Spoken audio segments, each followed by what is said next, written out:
Cinema ಕಾಲ್ತುಳಿತದಲ್ಲಿ ಮಹಿಳೆಯ ಸಾವು ಪ್ರಕರಣಕ್ಕೆ ಸಂಬಂಧಪಟ್ಟಂತೆ ಪೊಲೀಸ್ ವಿಚಾರಣೆಗೆ ನಟ ಅಲ್ಲು ಅರ್ಜುನ್ ಹಾಜರ್. ಒಂದು ಕಡೆ ಪುಷ್ಪ 2 ಗ್ರ್ಯಾಂಡ್ ವರ್ಲ್ಡ್ ವೈಡ್ ರಿಲೀಸ್ ಆಗಿದೆ. ಬಟ್ ಆ ಖುಷಿಯನ್ನ ಸಂಭ್ರಮಿಸೋದಕ್ಕೆ, ಆ ಸಂಭ್ರಮದಲ್ಲಿ ಪಾಲ್ಗೊಳ್ಳೋದಕ್ಕೆ ಆಗ್ತಾ ಇಲ್ಲ ಅಲ್ಲು ಅರ್ಜುನ್ಗೆ. ಕಾಲ್ತುಳಿತದಲ್ಲಿ ಮಹಿಳೆ ಸಾವು ಪ್ರಕರಣಕ್ಕೆ ಸಂಬಂಧಪಟ್ಟಂತೆ ವಕೀಲರ ಜೊತೆಗೆ ವಿಚಾರಣೆಗೆ ಹಾಜರಾಗಿದ್ದಾರೆ ಅಲ್ಲು. ವಕೀಲರ ಸಮ್ಮುಖದಲ್ಲೇ ಪುಷ್ಪ ವಿಚಾರಣೆ ನಡೆಯಲಿದೆ. ವಿಚಾರಣೆಗೆ ಹೋಗೋ ಮುನ್ನ ಪತ್ನಿಯನ್ನ ತಬ್ಬಿಕೊಂಡಿದ್ದಾರೆ. ಅದಾದ್ಮೇಲೆ ವಿಚಾರಣೆಗೆ ಹೋಗಿದ್ದಾರೆ. ಚಿಕ್ಕಡಪಲ್ಲಿ ಪೊಲೀಸ್ ಠಾಣೆಗೆ ಅಲ್ಲು ಅರ್ಜುನ್ ವಕೀಲರ ಸಮೇತ ಹಾಜರಾಗಿದ್ದಾರೆ. ನಾನು ಹೇಳ್ತಾ ಇದ್ದೆ 100 ಕೋಟಿ ಒಂದು ವಾರದ ಒಳಗಾಗಿ ಪುಷ್ಪ 2 ಬಾಚಿಕೊಂಡಿತ್ತು. 1000 ಕೋಟಿ, 100 ಕೋಟಿ ಅಲ್ಲ, ಸಾರಿ. ಸೊ ಅಂತ ಪುಷ್ಪ 2 ಸಿನಿಮಾ ವರ್ಲ್ಡ್ ವೈಡ್ ರಿಲೀಸ್ ಆಗಿ ಅಬ್ಬರಿಸ್ತಾ ಇದೆ. ಅಭಿಮಾನಿಗಳೆಲ್ಲ ಕುಣಿದು ಕುಪ್ಪಳಿಸ್ತಿದ್ರೆ, ಇತ್ತ 2-3 ವರ್ಷಗಳಿಂದ ನಾವು ಪ್ರಯತ್ನ ಪಟ್ಟು ಅದೀಗ ಸ್ಕ್ರೀನ್ ಮೇಲೆ ಬಂದಿದೆ ಸಿನಿಮಾ. ಆ ಸಿನಿಮಾ ಒಂದು ಖುಷಿಯನ್ನ ಎಂಜಾಯ್ ಮಾಡ್ಲಿಕ್ಕೆ ಆಗ್ತಾ ಇಲ್ಲ, ಟೀಮ್ ಜೊತೆಗೆ ಹೋಗಿ ಎಂಜಾಯ್ ಮಾಡ್ಲಿಕ್ಕೆ ಆಗ್ತಾ ಇಲ್ಲ ಅನ್ನೋ ಬೇಸರದಲ್ಲಿ ನಿಜಕ್ಕೂ ಅಲ್ಲು ಅರ್ಜುನ್ ಇದ್ದಾರೆ. ಅದನ್ನು ಸ್ವತಃ ಅವರೇ ಹೊರಹಾಕಿದ್ದು ಕೂಡ ಉಂಟು. ಚಿಕ್ಕಡಪಲ್ಲಿ ಪೊಲೀಸ್ ಠಾಣೆಯಿಂದ ನೋಟಿಸ್ ಬಂದ ಹಿನ್ನೆಲೆ ಇವತ್ತು ವಕೀಲರ ಜೊತೆಗೆ ವಿಚಾರಣೆಗೆ ಹಾಜರಾಗಿದ್ದಾರೆ. A11 ಆರೋಪಿಯಾಗಿದ್ದಾರೆ ಅಲ್ಲು ಅರ್ಜುನ್ ಈ ಪ್ರಕರಣದಲ್ಲಿ. Allu Arjun arrives here as well, as you can see. ವಕೀಲರ ಜೊತೆ ತೆರಳಿರೋದು. ಹೋಗೋಕೆ ಮುನ್ನ ಪತ್ನಿಯನ್ನ ತಪ್ಪಿಕೊಂಡಿದ್ದಾರೆ, ಸಂತೈಸ್ಬಿಟ್ಟು ಹೋಗಿದ್ದಾರೆ. ಯಾಕಂದ್ರೆ ಅವ್ರಿಗೂ ಟೆನ್ಷನ್ ಇರತ್ತಲ್ಲ.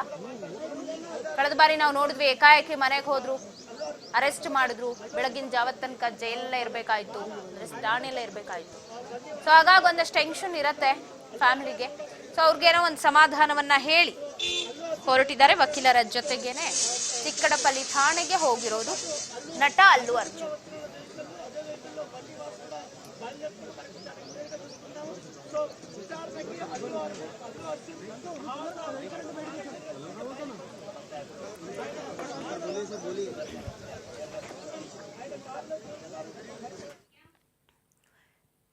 ಎರಡು 2025 ಹೊಸ ವರ್ಷವನ್ನ ಬರ್ಮಾಡ್ಕೊಳ್ಳೋದಕ್ಕೆ ಇರೋದು ಇನ್ನೊಂದೇ ಒಂದು ವಾರ ಮಾತ್ರ ಬಾಕಿ.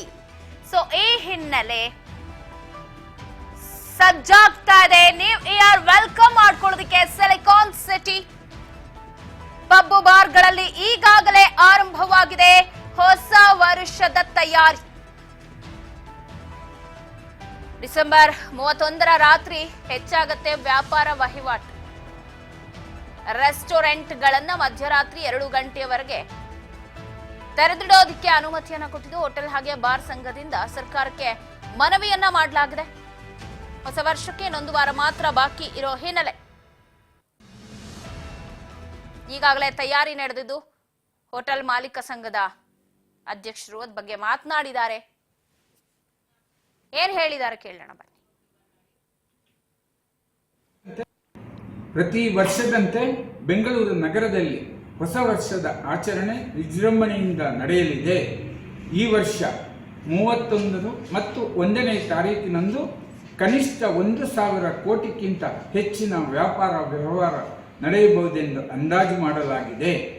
ದಿನನಿತ್ಯ 125 ಕೋಟಿ ಅಬಕಾರಿ ಸುಂಕ ಕಟ್ಟುತ್ತಿರುವ ನಮ್ಮ ಬಾರ್ ಅಂಡ್ ರೆಸ್ಟೋರೆಂಟ್ನವರು ಈ 31ನೇ ತಾರೀಕು ಕನಿಷ್ಠ 100 ಕೋಟಿಯಷ್ಟು ಇನ್ನೂ ಹೆಚ್ಚುವರಿ ಸಂಗ್ರಹಣೆ ಮಾಡಿಕೊಡಲಿದ್ದಾರೆ.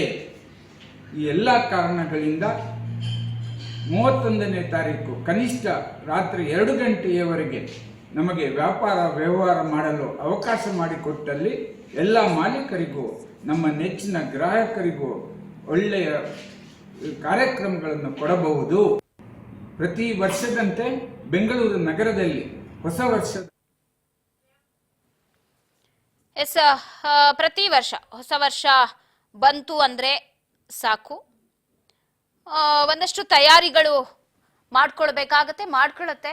ಪೊಲೀಸ್ ಆಗಿರ್ಬೋದು, ಸರ್ಕಾರ ಆಗಿರ್ಬೋದು ಮುಂಜಾಗ್ರತಾ ಕ್ರಮವನ್ನ ವಹಿಸಿಕೊಳ್ಳಲಾಗುತ್ತೆ. ಒಂದಷ್ಟು ರೂಲ್ಸ್ ಅಂಡ್ ರೆಗ್ಯುಲೇಷನ್ಸ್ ಇರತ್ತೆ. ಸೊ ಅಲ್ಲಿ 12 ಗಂಟೆ ಅಥವಾ 1 ಗಂಟೆ ನಂತರ ಓಪನ್ ಮಾಡೋಂಗಿಲ್ಲ ಅಂತ ಏನ್ ಬರುತ್ತಲ್ಲ, ಅದಕ್ಕೆ ಮನವಿ ಮಾಡ್ಕೊಂಡಿದ್ದಾರೆ ಹೋಟೆಲ್ ಹಾಗೆ ಮಾಲೀಕರ ಸಂಘದ ಅಧ್ಯಕ್ಷರು. ಹೊಸ ವರ್ಷಕ್ಕೆ ಇನ್ನೊಂದು ವಾರ ಮಾತ್ರ ಬಾಕಿ ಇದೆ. 2 ಗಂಟೆವರೆಗೂ ಏನು ಹೋಟೆಲ್ಗಳನ್ನ ತೆರೆಯೋದಕ್ಕೆ ಅವಕಾಶವನ್ನ ಮಾಡ್ಕೊಡಿ ಅನ್ನುವಂತಹ ಮನವಿಯನ್ನ ಮಾಡಿರೋದು. ಯಾಕಂದ್ರೆ ಈ ಟೈಮಲ್ಲಿ ಸ್ವಲ್ಪ ವ್ಯಾಪಾರ ವಹಿವಾಟುಗಳು ಜೋರಾಗೆ ನಡೀತಾ ಇರುತ್ತೆ. ಪಬ್ಬು, ಬಾರು, ರೆಸ್ಟೋರೆಂಟ್ ಆಗಿರ್ಬೋದು, ಹೋಟೆಲ್ಗಳಾಗಿರ್ಬೋದು.